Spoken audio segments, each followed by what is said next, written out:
Señoras de la Lata, bienvenidos a un close-up de una película que ustedes tienen que ver. Es una recomendación que queremos hacerles y para ello queremos platicar a fondo acerca de su temática, de lo que viene después y de todo lo que ha estado involucrado en la película Somos lo que hay, y por eso tenemos al buen Jorge, que es el director de esta obra cinematográfica. ¿Cómo estás, Josh? Gracias, muchas gracias. Estoy muy bien, gracias. Oye, platícanos acerca de Somos lo que hay. Es una película de hace 3 años, pero que de repente la hemos visto muy mencionada los últimos meses también, porque como que se relanzó y está otra versión, algunas personas se preguntan que es una copia, se parecen los nombres, ¿qué pasa ahí? Bueno, sí, en 2010 estrenamos una película que se llama Somos lo que hay y tiene un camino normal o natural en festivales, en estrenos fuera de México.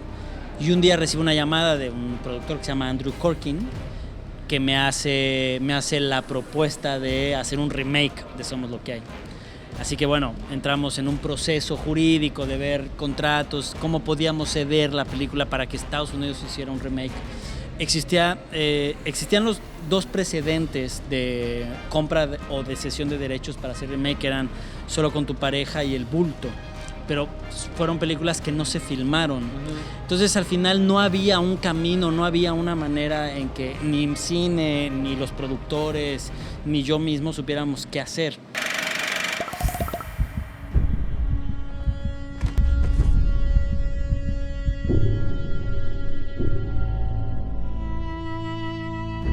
Se murió mi papá. Para la gente que no ha visto la película, yo la primera vez que escuché su nombre, Somos lo que hay, de entrada, pues está chido porque es un rollo como de resignación y como de aceptación y de repente leo la reseña. Una familia de caníbales trata de sobrevivir en la Ciudad de México, también con un género que no se explota mucho. Platícanos un poquito más de esta sinopsis de tu película. Bueno, la historia es una familia que muere el padre y al verse en la necesidad... En los tiempos actuales, ¿no? Sí, es completamente contemporánea. Ellos profesan un rito caníbal y a la hora que muere el padre, muere su proveedor de carne.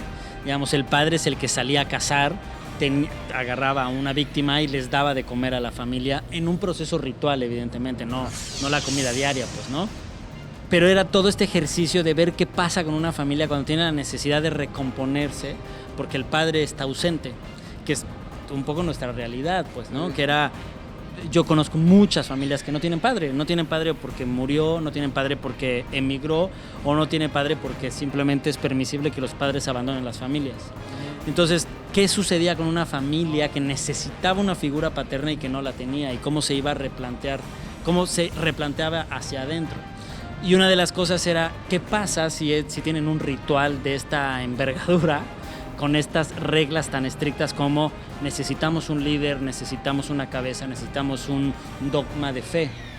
Y el canibalismo me parecía una metáfora literaria, pues, o literal. El ser humano es el único depredador del ser humano. Yo no te tengo miedo. Deberías.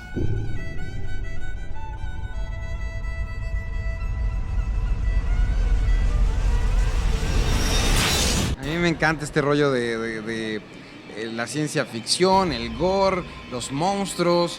Y de repente mi chava me dice, ¿cómo ves eso? De hecho le dije, oye, vemos la de Somos lo que hay. La acabo de conseguir. No, mejor vemos otra cosa. ¿De dónde viene esta inspiración? ¿Quién te pegó de chiquito? ¿Qué viste que dijiste, me voy por este género? Fíjate que mi papá tenía un videoclub de betas, en aquella época eran betas, donde rentaba películas, iba a Estados Unidos cada tanto y se traía unas pelis y las rentaba. Y luego entró Videovisa y Videovisión y hicieron que todos estos pequeños negocios de renta de video tronaran. Mi papá evidentemente truena su negocio y se lleva todas las cajas de películas a mi casa. Y mi hermano y yo desde pequeñitos nos pusimos a ver todas las pelis y había evidentemente la caja que decía terror.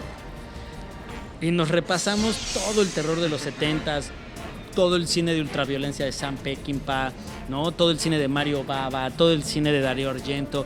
que era el cine que se estaba consumiendo en esa época. Te estoy hablando de 1984, 85, un poquito menos tal vez, que mi padre truena con el negocio y viene todo este cine setentero.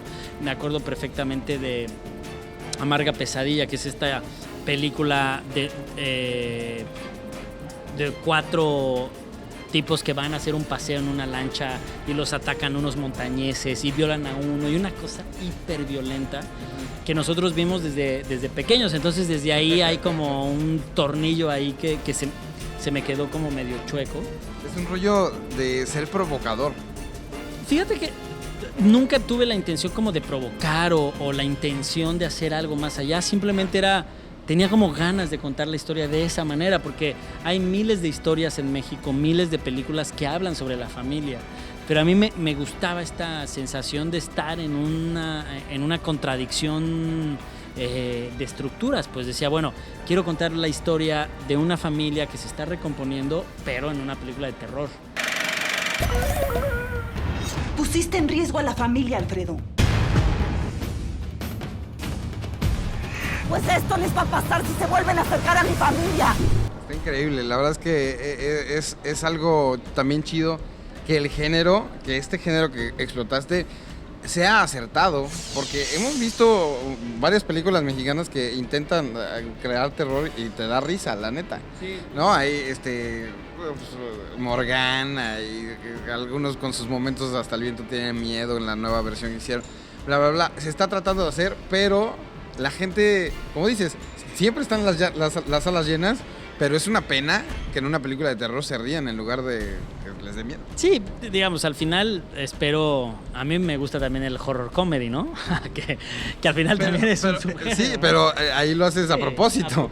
Te estoy diciendo cuando... Es difícil, los géneros, en todos los géneros, ¿no? Llámese comedia, llámese ciencia ficción, llámese drama, llámese terror, tienen sus convenciones y tienen sus estructuras y tienen sus reglas que hacen que la película o el discurso narrativo sea interesante. Mira, lo que creo es que la apuesta que tenía Somos lo que hay es que nunca pretendimos ser una película de horror que trascendiera. Lo único que queríamos era contar una historia de caníbales y hacer que la gente sintiera miedo, güey. O sea, era como, güey, tú vives en esa colonia. O sea, tú puedes ser su vecino y estos güeyes están comiendo gente, ¿no? Y era esa sensación, pues, que yo tengo hoy en día cuando salgo a una colonia o a la calle, cabrón, y vas en el coche y te da miedo cerrártele a alguien porque no sabes si el loco trae una pistola y se te va a cerrar, etcétera, etcétera, etcétera. Pues no era como poner el miedo cotidiano en pantalla.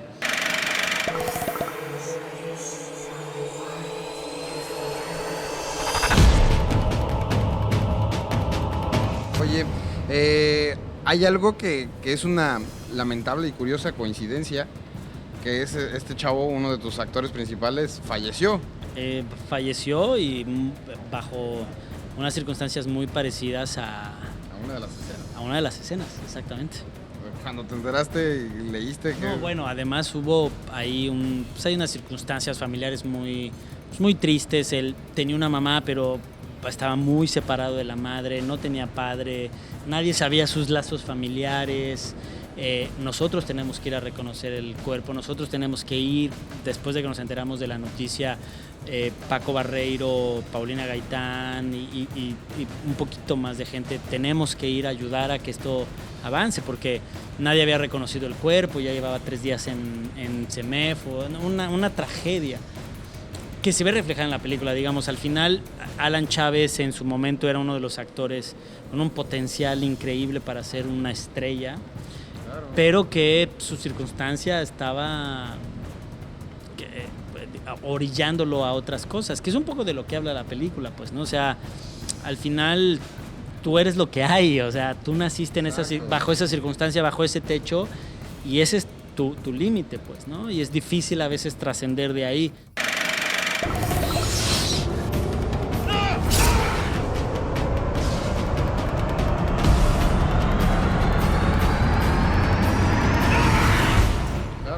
Son las circunstancias que estás viviendo y con las que estás creciendo. Este chavo, Ángel, lo vimos hace poquito en Amaneceres Oxidados también. Fue la siguiente, o sea, filmó Somos, terminamos, se fue a filmar esa peli y a las 2 semanas lo asesinaron. Está impresionante y, bueno, la crítica especializada tenía como uno de los potenciales estrellas y yo lo veo y lo vemos en pantalla y digo, este cuate me recuerda un poco a Gael, me recuerda un poco a Tenoch, me recuerda, ¿no? Sí, de hecho, antes de filmar Somos, le acababan de hacer un tributo en Toulouse, o sea, un chamaco de 17 años teniendo un tributo por su carrera, porque el güey tenía 11 películas, es así inaudito. Pero su circunstancia estaba como vivía en una zona muy conflictiva en el Distrito Federal, ahí por El Imán, Eje 10, toda esa zona. Sus amigos eran robacoches, ¿no? O sea, como tenía una circunstancia, como todos en el Distrito Federal, que hacen que te marque. Y lo padre es que esta película no solamente trascendió en esos niveles de aceptación y demás, ahora revive, y lo que estás comentando, ¿no? Que de repente llegan algunos periodistas y te dicen, oye, ¿qué se siente haber dirigido a estos gringos, no? Exacto, ¿no? Que bueno, es la primera película que tiene un remake, que digamos un poco la idea que tuve al principio cuando me ofrecen venderla y todo el mundo me dice, no la vendas porque van a despedazar tu película, fue al contrario. Creo que sí hay la posibilidad de que alguien vuelva a hablar de tu película, le da la oportunidad a tu película de volverse a ver. Claro. Somos lo que hay tuvo muy buena corrida comercial en el extranjero y en México no. Entonces, una de las cosas que pedí a la hora de vender el remake era, quiero que se reestrene la película y quiero que ustedes le den la oportunidad a Somos lo que hay, la original, de que camine con el remake en los festivales. I found something strange this morning, and I believe it's human remains. The storm has washed some bones way down creek. We need to stick together now. Y viene la segunda parte. Exactamente. Después del éxito del remake en Estados Unidos y de cómo se ha posicionado la película, los productores deciden hacer una franquicia, entonces van a hacer una precuela, que sería ¿Qué pasa antes de la familia? Y una secuela que es una segunda parte, y me ofrecen, digamos, hablan conmigo y me ofrecen la posibilidad de escribir el guión y dirigir la película, pero además lo que está increíble es que yo tengo una pequeña empresa que hace o que produce cine de terror con mi socia Mayra, que por ahí anda caminando. Nos dan la oportunidad de coproducir la película, entonces vamos a coproducir la secuela y que eso está increíble, pues, ¿no?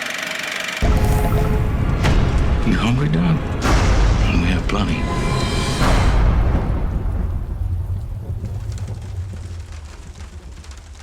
Thank you for the sustenance we receive.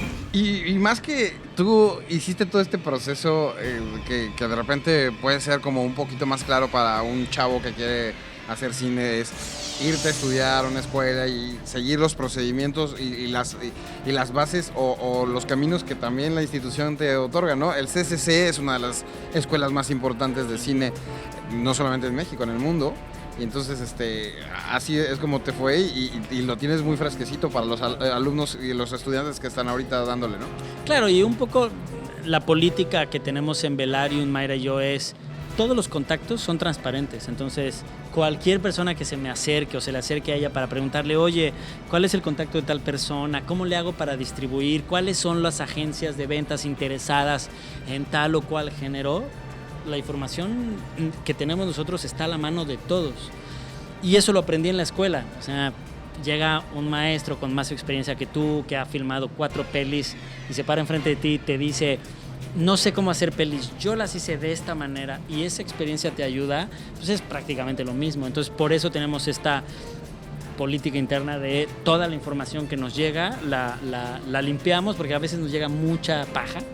La limpiamos, sacamos cosas y volteamos y la echamos para los que vienen intentando terminar una peli, desarrollar una peli, ¿no? o terminar un guión o cosas así. Eso es nuestro interés, pues, ¿no? Qué fregón. Pues bueno, George, muchas gracias por platicar con nosotros.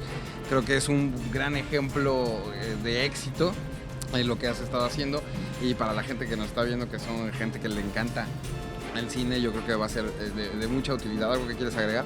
Pues nada, estamos abiertos a cualquier mail, a cualquier llamada, de verdad. Cuando nos vean en el CCC o nos vean en los festivales, estamos completamente abiertos a pasar nuestra información, a tratar de generar fuerza y darle a la industria la posibilidad de seguir filmando. No hay nada mejor como que un director estrene su peli, y eso nos ayuda a todos, a la prensa, a nosotros como otros directores, pues, ¿no? Profesionaliza la industria, le da otro título a la industria y se proyecta internacionalmente. Entonces, pues si ya estamos en el camino, pues caminemos juntos. Y guau, con el 2013 para el cine mexicano, o sea, tu éxito se suma a la carretada que traemos. Claro, con todos, con Amat, con Derbez, Los Nobles, bla, bla, Gravity, bla. cabrón. Gravity es un suceso internacional. Titanes del Pacífico. Claro, que tenemos que sentirnos orgullosos que somos parte de ello. Claro. Fregón. Muchas gracias, George. No, muchas gracias. Pues ahí tienen Somos lo que hay, para que la renten, la compren, la descarguen, la vean en línea y la van a disfrutar bastante. Y échenle ganas, nada más hay que hacer las cosas, no se queden nada más con la idea, sino también háganla. Yo soy Alex Montiel, pásenla chido, síganme en Twitter, nos vemos en el cine.